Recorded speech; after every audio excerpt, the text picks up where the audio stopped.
Good morning, children. Good morning, teacher. இது யாரோட pen? சந்திரோட pen. இது யாரோட பவுச்? கல்யாணோட பவுச். இது யாரோட நோட் புக்? நரேஷோட நோட் புக். இது நம்ம அந்த உடையான்னு சொல்றோமா? சந்திரோடைய பென்னு, நரேஷோடைய நோட்டு, கல்யாணோடைய பவுச்சுன்னு சொன்னோம்ல. அந்த உடைய அப்படின்றதுக்கு தான் இங்கிலீஷ்ல this is Chandru's pen. எப்படி சொல்லுவோம்? This is Chandru's pen. This is Chandru's pen. This is Kalyani's pouch. This is Naresh's notebook. புரியுதா? நரேஷோடைய அந்த எஸ் சேர்த்து சொல்றோமா? This is Chandru's pen ன்னு. Chandru's pen. அதை தான் நம்ம இன்னைக்கு கற்றுக்க போகிறோம். அந்த உடையன்றது தான் நம்ம இங்கிலீஷில் எப்படி எழுதுறது, அது அப்போஸ்ட்ரோஃபி போட்டு எப்படி எழுதுறது அப்படின்னு தான் நம்ம இன்னைக்கு கற்றுக்க போகிறோம். அப்போஸ்ட்ரோஃபி பார்க்கலாமா?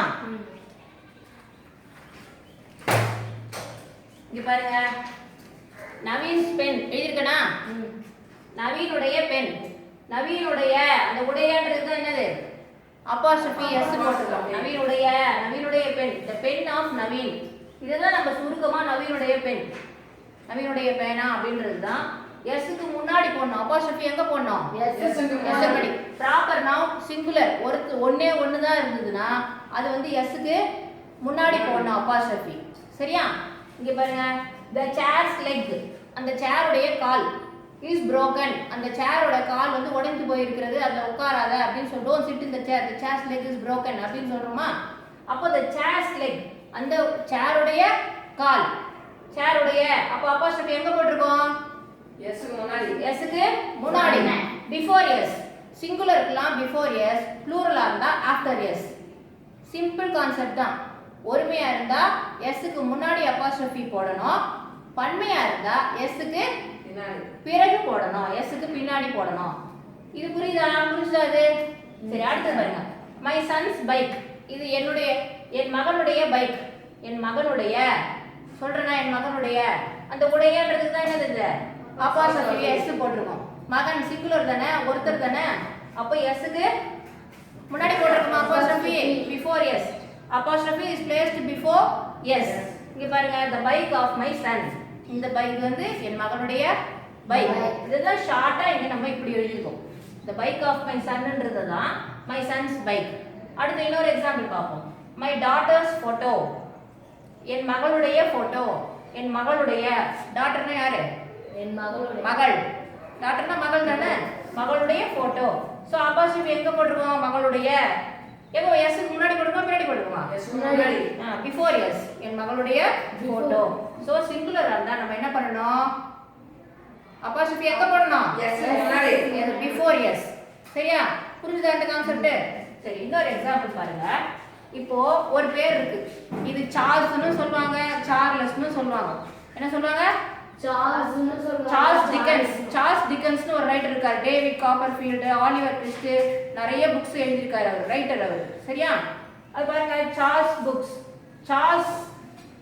சார்ல்ஸ்ன்றது எஸ்ல முடியுதா பேரு? எஸ்ல தானே முடியுது பேரு. நீங்க என்ன பண்ணணும்? சார்லஸ் உடைய புக்கு அப்படின்னு சொல்லணும். அப்போ நியாயமா பார்த்தா அப்போஸ்ட்ரோஃபி இங்க ஒரு எஸ் வரணும். ஏன்னா இங்க பாருங்க, நவீனுடைய புத்தகம் அப்படின்னும் போது இங்க ஒரு எஸ் போட்டு அப்போஸ்ட்ரோஃபி போட்டு எஸ் போட்டிருக்கீங்கல்ல, அதே மாதிரி இங்கேயும் சார்லஸ் உடைய புக்கு இங்க ஒரு எஸ் போடணுமா? போடணும் தான் நியாயமா. ஆனா அது நம்ம போட்டா அது ஆடா தெரியுது, வித்தியாசமா தெரியுதுன்றதுனால எஸ்க்கு அப்புறம் அப்போஸ்ட்ரோஃபி போட்டாலே போதும். சார்ல்ஸ் ஒருத்தர் தான் இது. சார்ல்ஸ்னு சொல்லலாம், சார்லஸ்னு நம்ம இங்க தமிழ்நாட்டுல சார்லஸ்னு சொல்றோம். ஓகே, சார்லஸ்னு எஸ்க்கு அப்புறம் போட்டிருக்கோம். ஏன்? இது சிங்குலர் தான், ஒரே ஒருத்தர் தான். சார்லஸ் உடைய புக்கு இங்க ஒரு எஸ் போட்டா அது ஆடா இருக்கும்ன்றதுனால நம்ம என்ன பண்ணல? எஸ் போடல. இங்க ஒரு எஸ் போட்டா சார்லஸ் உடைய புத்தகம். ஜோன்ஸ் பேரே எஸ்ல முடியுது. ஜோன்ஸ் உடைய லேப்டாப். இது ஜோன்ஸ் உடைய லேப்டாப், எஸ். ஜோன்ஸ் உடைய லேப்டாப். நிக்கோலஸ் உடைய பிரிண்டர், அவனோட பிரிண்டர். அங்க போடுறோம்ல நம்ம சந்துருஸ் பென், கல்யாணிஸ் பவுச், அவளுடைய அப்படின்னு சொல்றோம்ல. இதே மாதிரி இவங்களாம் ஒருத்தர் தான், சிங்குலர், ஒருவர் தான். அப்போ சார்லஸ் உடைய புக்கு, ஜோன்ஸ் உடைய லேப்டாப், நிக்கோலஸ் உடைய பிரிண்டர் அப்படின்னு சொல்லும்போது நியாயமா பார்த்தா எஸ்க்கு அப்புறம், ஏன்னா இவங்க பேரே எஸ்ல முடிஞ்சிச்சு, அதனால எஸ்க்கு அப்புறம் தான் போடணும் அப்போஸ்ட்ரோஃபி. இங்க 2 எஸ் போட்டா ஒரு மாதிரி ஆடா வித்தியாசமா இருக்குன்றதுனால இந்த எஸ் போடணும்னு அவசியம் கிடையாது. இந்த இந்த S போடணும்னு அவசியம் கிடையாது. அவசியம் இல்லை. இந்த S போடணும்னு அவசியம் கிடையாது. புரியுதா? Charles book, Jones laptop, Jones உடைய லேப்டாப். ஆனா அந்த உச்சரிப்பு சொல்லும் பொழுது அந்த S வராது. ப்ரொனன்சியேஷன்ல while pronouncing these names அந்த S வந்து வராது. இப்போ நவீனுடைய பென்னு சொல்றோம்ல, நவீன்ஸ் பென், சந்துருஸ் புக் அப்படின்னு சொல்லுவோம். ஆனா சார்லஸ் உடைய புக்னு சொல்லும்போது சார்ல்ஸஸ் புக், ஜோன்ஸஸ் லேப்டாப், நிக்கோலஸஸ் பிரிண்டர் அப்படி நம்ம வராது. ப்ரொனன்சியேஷன்ல அது மறைஞ்சிரும். ஓகே, சரி. அடுத்தது பாருங்க, நான் சொன்ன ஏற்கனவே சிங்குலர் வந்தா அப்போஸ்ட்ரோஃபி எஸ்க்கு முன்னாடி போடணும், ப்ளூரல் வந்தா ஆஃப்டர் எஸ் போடணும் சொன்னேனா? சரி. இப்போ saint Mary's girls higher secondary school செங்கல்பட்டுல இருக்கா? Saint Mary's girls higher secondary school. Saint Mary's எஸ்க்கு பிஃபோர் எஸ், செயின்ட் மேரிஸ் உடைய. சோ எஸ்க்கு முன்னாடி அப்போஸ்ட்ரோஃபி போடு. இப்போ பாருங்க, girls higher secondary school, girls பெண்கள், எஸ்க்கு பிறகு போடணும். இந்த அப்போஸ்ட்ரோஃபி எங்க போடணும்? எஸ்க்கு பிறகு போடணும். நீ எஸ்க்கு முன்னாடி போட்டினா அந்த ஸ்கூல்ல ஒரே ஒரு பொண்ணு தான் படிக்கிறான்னு ஆடு. எஸ்க்கு பிறகு ஆஃப்டர் எஸ் போட்டாதான் நிறைய கேர்ள்ஸ் படிக்கிறாங்க அப்படின்னு தெரியும். இது நியாயமா? இப்படி இருக்க மாதிரி அர்த்தம். நான் தான் பன்மையா இருந்தா இங்க பக்கத்துல திருப்பி ஒரு எஸ் போடணும்னு அவசியம் கிடையாதுன்னு சொன்னேன் இல்லையா? அதனால Saint Mary's girls higher secondary school pronunciation சொல்லும் பொழுது நம்ம அந்த எஸ் விட்டுடுறோம், சொல்றது இல்லை. சிங்குலர்ல மட்டும் சொல்றோம், ப்ளூரல்ல சொல்லும் பொழுது நம்ம என்ன பண்றது இல்லை, அதை ப்ரொனவுன்ஸ் பண்றது இல்லை. சரியா? Saint Mary's girls higher secondary ஸ்கூல்னு சொல்றது இல்லை, கேர்ள்ஸ் ஹையர் செகண்டரி ஸ்கூல். இது வந்து அண்டர்ஸ்டுட். இந்த எஸ் வந்து இங்க போடணும்னு அவசியம் கிடையாது.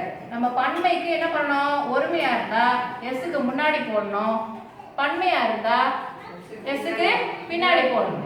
ரொம்ப simple. If it is singular, place the apostrophe before s. If it is plural, place the apostrophe after s. அவ்வளவுதான். புரியுதா?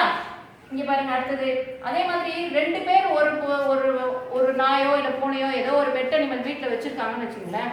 ரெண்டு பேரை சொல்றோம்னு வச்சுக்கோங்க. John and Mary own a dog. John வீட்ல ஒரு பெட் அனிமல் டாக் இருக்கு, மேரி வீட்லயும் ஒரு டாக் இருக்கு.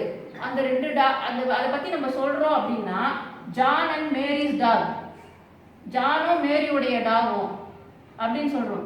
இங்க ஒரு ஜான்சன், இங்க ஒரு அப்போஸ்ட்ரோஃபி எஸ் போடணும்னு அவசியம் கிடையாது.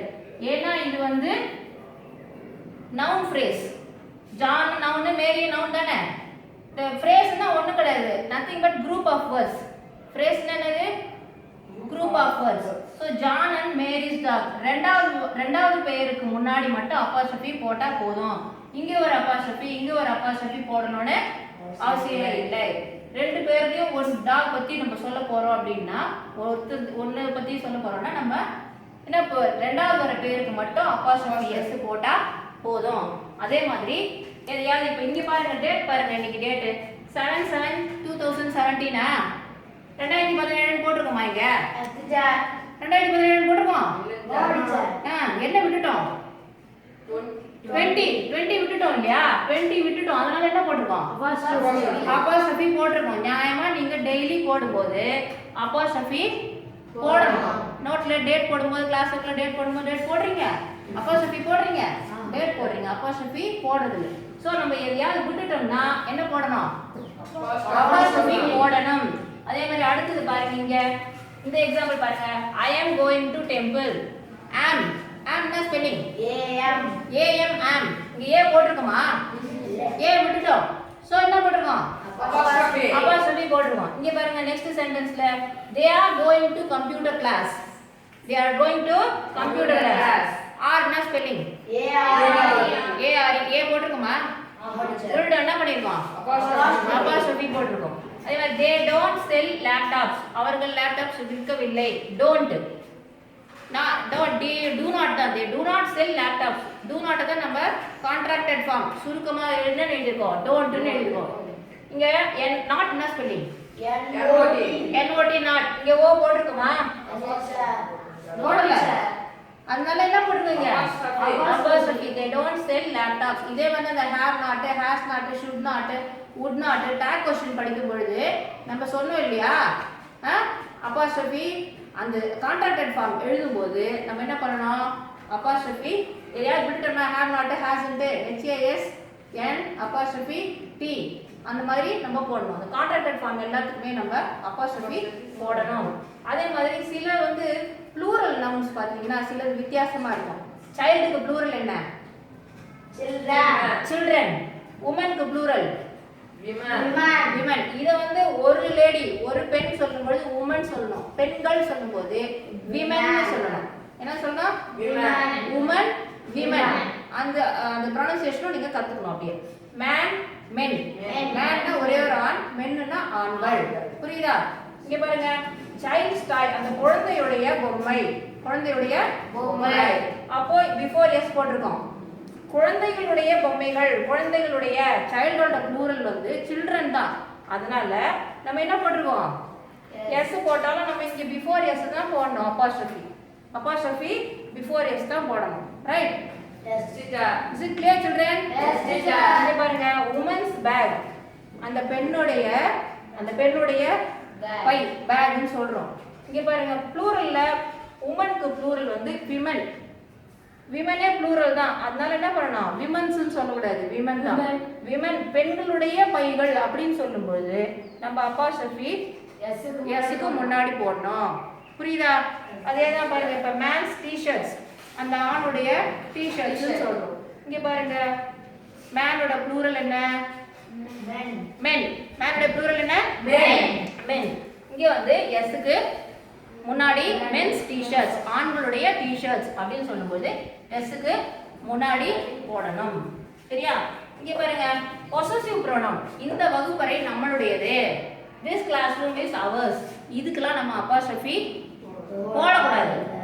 The fruits are theirs. அந்த பழங்கள் எல்லாம் அவர்களுடையது. இதுக்கெல்லாம் என்ன பண்ணக்கூடாது? apostrophe போடக்கூடாது. அதே மாதிரி லெட்டர் எழுதி முடிச்சிட்டு yours truly yours faithfully கடைசியில் எழுதுறீங்க இல்லையா? அங்கேயும் என்ன பண்ணக்கூடாது? தங்கள் உண்மையுள்ள, தங்கள் நம்பிக்கையுள்ள அப்படிதான் அர்த்தம். அது நீங்க என்ன பண்றீங்க? எஸ்க்கு முன்னாடி அப்போஸ்ட்ரோஃபி தேவையில்லாம போடுறீங்க. அங்க எஸ்க்கு முன்னாடி அப்போஸ்ட்ரோஃபி போடக்கூடாது.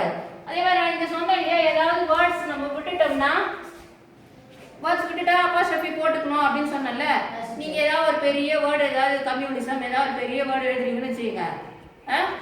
எஸ்டாப்ளிஷ்மெண்ட் ஏதோ பெருசாக எழுதுறீங்க, ஸ்பெல்லிங் தெரியலனா உடனே இந்த மாதிரி அப்போஸ்ட்ரோஃபி போட்டு மீதி லெட்டர்ஸ் எல்லாம் எழுதி வச்சுருவீங்களா? அந்த மாதிரிலாம் செய்யக்கூடாது. சரியா? அது டிஃப்ரெண்ட்டாக அந்த மாதிரி பண்ணக்கூடாது. இந்த மாதிரி இருக்கிறது மட்டும்தான் நம்ம அப்போஸ்ட்ரோஃபி யூஸ் பண்ணணும். புரிஞ்சுதா? ஏதாவது ப்ளூரல் வச்சுக்கோங்க. பன்மை டாக்ஸ் பிளேட்ஸ் அப்படின்னு வச்சுக்கோங்களேன். டாக்ஸ் நாய்களுடைய